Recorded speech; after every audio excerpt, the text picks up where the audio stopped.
ছোট্ট বন্ধুরা, আজকে তোমাদের বৃত্ত আঁকার একটা দারুণ কৌশল আমি শেখাবো। তোমরা দেখতে পাচ্ছ যে এখানে একটা খাতার উপরে রাবার এবং পেন্সিল আছে। প্রথমে রাবারের উপরে আমরা পেন্সিলটা এইভাবে ধরবো। পেন্সিলটা যদি একটু সামনে দেই বৃত্তটা বড় হবে, যদি একটু পিছনে দেখি তাহলে বৃত্তটা ছোট হবে। তো আমরা জানি যে বৃত্তই সব, যার বৃত্ত আঁকা ভালো তার ছবি আঁকাও ভালো। বৃত্ত দিয়ে ইচ্ছা করলে সব কিছু আঁকা যেতে পারে।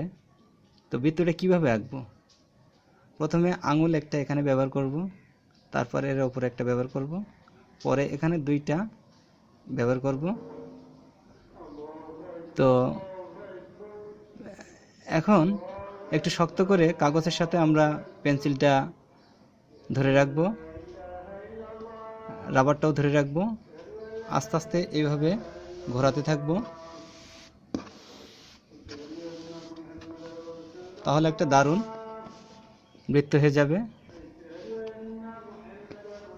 বৃত্তর মাঝখান বরাবর দুইটা ফোঁটা দিই, এখান থেকে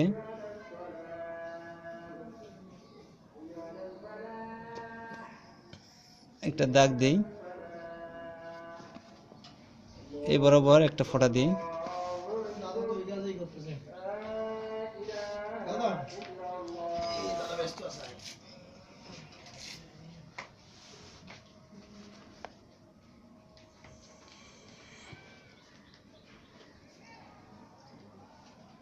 একটা ত্রিভুজ হয়ে গেল। এরপর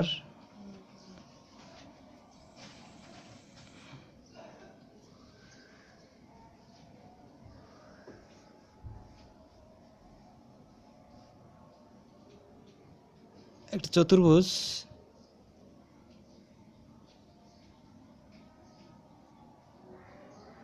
চতুর্ভুজ এবং ত্রিভুজ যোগ করে আমরা একটা ঘর পেলাম। আশা করি তোমাদের অনেক ভালো লেগেছে। এভাবে বৃত্ত এঁকে আশা করি সব কিছু আঁকা সম্ভব হবে।